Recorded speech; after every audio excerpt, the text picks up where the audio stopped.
नमस्कार दोस्तों, सफलता के सफ़र में आप सबका स्वागत है। आज मैं नरेंद्र आपके बीच में लेकर के आया हूँ एक बड़ा ही शानदार टॉपिक, और टॉपिक का नाम है दोस्तों मौका। बड़े कमाल के टॉपिक को लेकर के आज हम बात करेंगे। तो आज दोस्त मैं बताना चाहूँगा, हर 10 में से 6 से 7 और ये 7 से 8 लोग आपको ऐसे मिल जाएंगे जो आपकी लाइफ को ब्लेम कर रहे होंगे। वो बोल रहे होंगे कि आज अगर ये मौका मुझे कुछ दिन पहले मिला होता तो मैं कहाँ से कहाँ पहुँच गया होता, ये मौका मुझे पहले मिला होता, या ये मौका मुझे मिला होता तो ये होता वो होता। कई सारी चीज़ों को लेकर के उनकी ज़िंदगी एक दौर से गुजर रही होती है, जिसको हम बोलते हैं दोस्त काश के दौर से उनकी ज़िंदगी गुजर रही होती है।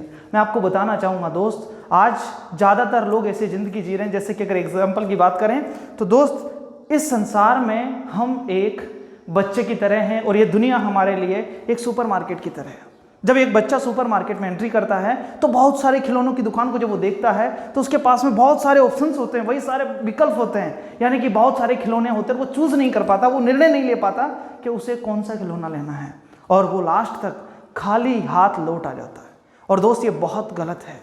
अगर आप एक सही निर्णय नहीं ले पा रहे हैं, उसकी जगह अगर आप गलत निर्णय भी ले लेते हैं दोस्त, तो वो उस निर्णय से बहुत बेस्ट है। जिसमें आप निर्णय बिल्कुल नहीं ले पा रहे हैं, उससे ये बेस्ट है कि आप गलत ही निर्णय लें, लेकिन निर्णय जरूर लें। ये बहुत ज़रूरी है।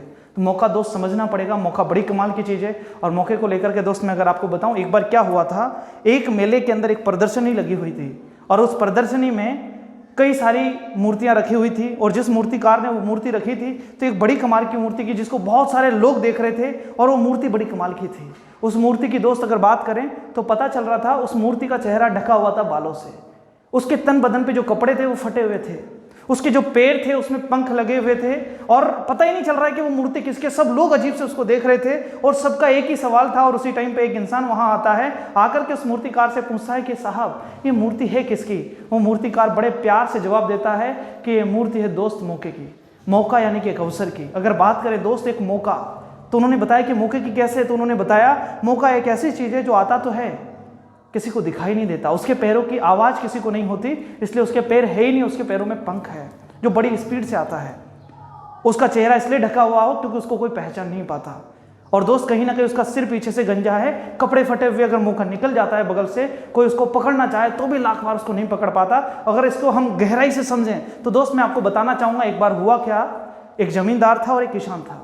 एक किसान अपने जमींदार के पास में जाता है और जाकर के बोलता है कि मुझे आपकी ज़मीन कुछ दिनों के लिए लीज पे चाहिए। और वो जाकर के किसान जैसे ही जमींदार से लीज पे ज़मीन को मांगता है, जमींदार उसको लीज पे ज़मीन को देता है, और ज़मीन को देते समय उसके साथ 5 अपने सहायक लोगों को भी देता है कि जाओ इस किसान की हेल्प करो, मदद करो इस किसान की, जाकर के जहाँ खेतों में ये मेहनत करता है वहाँ जाकर के इसकी मदद करो।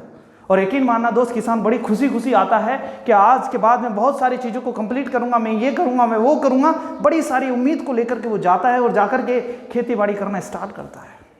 जब वो बीज डाल रहा होता है तो उसके 5 हेल्पर जो सहायक लोग होते हैं वो उसके साथ में काम कर रहे होते हैं। वो बड़ा खुश होता है कि यार इतने सारे लोग काम कर रहे हैं, मुझे काम करने की जरूरत नहीं है। और यकीन मानना दोस्त, वो किसान धीरे धीरे आलस करने लग जाता है। बीज तो बोता है, पानी तो ढालता है, बीज के साथ खाद भी डालता है, लेकिन दोस्त वो धीरे धीरे फसल को नहीं देखभाल कर पाता। उसकी वजह से जैसे ही वो काफ़ी टाइम के बाद में 2 से 3 महीने के अकॉर्डिंग जब वो अपने खेत पे पहुंचता है, तो जाने के बाद में होता क्या है उसके पास, जैसे वो जाता है दोस्त, उसकी फसल को कीट लग चुकी थी, जो कि उसकी फसल खत्म हो चुकी थी। कई सारे जानवर उसको खत्म कर रहे थे, फसल एकदम बेकार हो चुकी थी, खत्म हो चुकी थी। और जैसे किसान वहां पहुंचा, जाकर के दोस्त रोने लगा। उसको रोना आ गया, लेकिन उसने सोचा शायद हो सकता है जमींदार मुझे एक बार फिर मौका देगा।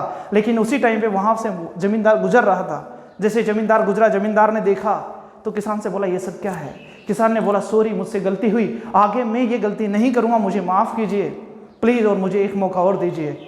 यकीन मानना दोस्त, हो सकता है उस दयालु जमींदार ने दोबारा उस किसान को मौका दिया होगा या नहीं दिया होगा, लेकिन मैं आपको बताना चाहूँगा दोस्त, सेम टू सेम हमारी लाइफ में भी यही कुछ होता है।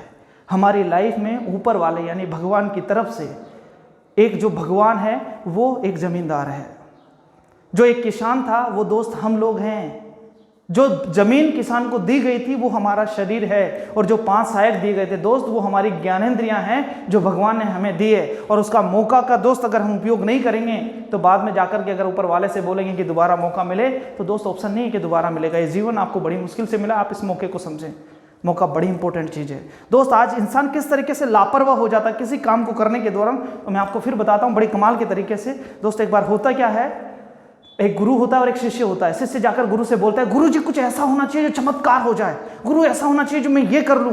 गुरु बोलता है क्या करना चाहता है? बोला गुरु मैं बहुत कुछ करना चाहता हूँ। जैसे ये लाइन अपने गुरु जी से बोलता है तो गुरु जी बोलते हैं कोई दिक्कत नहीं शिष्य, मैं आपको कुछ स्पेशल बताता हूँ। और वो स्पेशल बताते हैं कि एक ये कंकड़ का ढेर है और इस कंकड़ में एक ऐसा पत्थर है जिसका नाम पारस है। बस इस कंकड़ के ढेर में एक ऐसा पत्थर है जिसका नाम पारस है और आपको करना कुछ नहीं है। आज आपको बस इस कंकड़ के ढेर में से उस पारस के पत्थर को लेना है और उसका अंतर सिर्फ ये की है, कलर में इनका जैसा, सब कुछ इनका जैसा है, बस कहीं ना कहीं जो इनका जैसा उसमें से थोड़ा सा डिफरेंट है वो है दोस्त कहीं ना कहीं उसका तापमान थोड़ा सा ज़्यादा है।